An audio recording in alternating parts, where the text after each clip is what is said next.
आदाब दोस्तों, आज हम बात कर रहे हैं एक अजीम शायर की।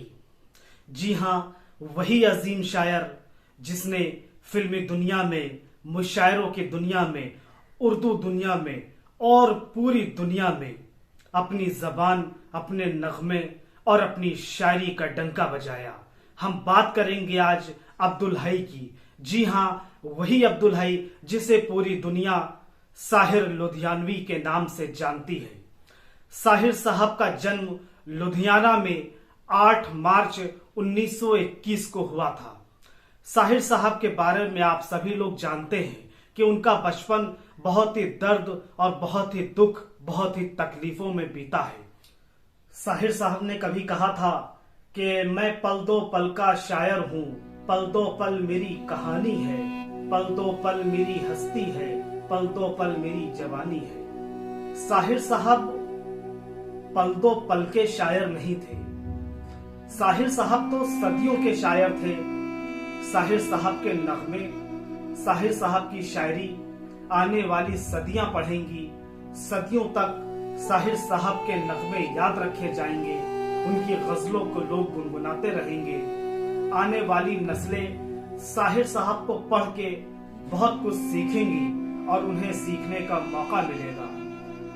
साहिर साहब आगे कहते हैं, मैं पल दो पल का शायर हूँ, पल दो पल मेरी कहानी है, पल दो पल मेरी हस्ती है, पल दो पल मेरी जवानी है। मुझसे पहले कितने शायर आए और आकर चले गए, कुछ आहें भरकर लौट गए, कुछ नगमे गाकर चले गए। वो भी एक पल का किस्सा थे, मैं भी एक पल का किस्सा हूँ। कल तुमसे जुदा हो जाऊंगा, गो आज तुम्हारा हिस्सा हूँ। कल तुमसे जुदा हो जाऊंगा, गो आज तुम्हारा हिस्सा हूँ। साहिर साहब आगे कहते हैं कि कभी खुद पे कभी हालात पे रोना आया, कभी खुद पे कभी हालात पे रोना आया, बात निकली तो हर एक बात पे रोना आया। हम तो समझे थे कि हम भूल गए हैं उनको, क्या हुआ आज ये किस बात पे रोना आया, क्या हुआ आज ये किस बात पे रोना आया। किस लिए जीते हैं हम, किसके लिए जीते हैं, किस लिए जीते हैं हम, किसके लिए जीते हैं। बारहा ऐसे सवालात पे रोना आया, बारहा ऐसे सवालात पे रोना आया। कौन रोता है किसी और की खातिर ऐ दोस्त, सबको अपनी ही किसी बात पे रोना आया, सबको अपनी ही किसी बात पे रोना आया। साहिर साहब के बारे में किस्सा बहुत मशहूर है। साहिर साहब जानिसार अख्तर से कहते हैं, यार जानिसार, अब तुम्हें भी पद्मश्री खिताब मिल जाना चाहिए। जानिसार साहब कहते हैं कि ऐसा क्यों?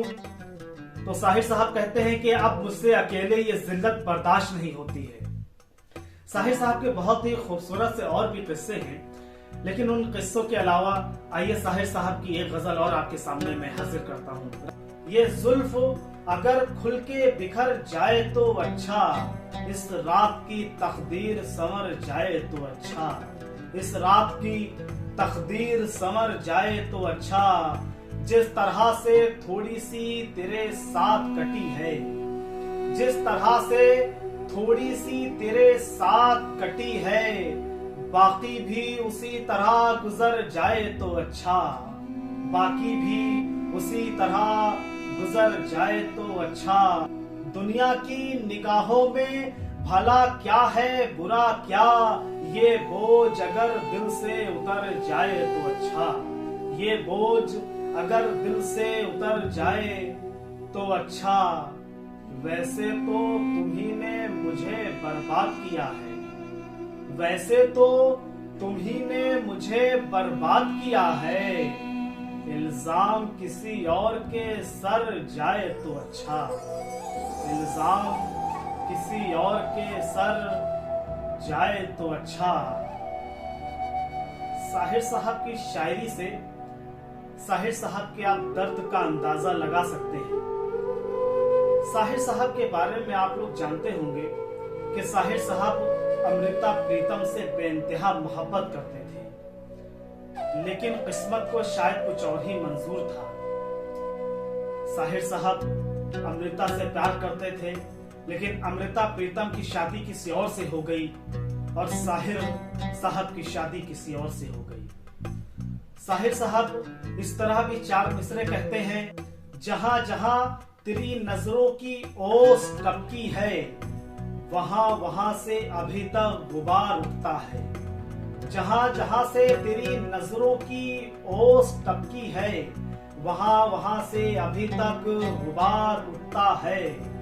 जहां जहां तेरे जलवों के फूल बिखरे थे, जहां जहां तेरे जलवों के फूल बिखरे थे, वहां वहां दिले वहशी पुकार उठता है। वहां वहां दिले वहशी पुकार उठता है। दोस्तों, साहिर साहब के बारे में अब यही तक।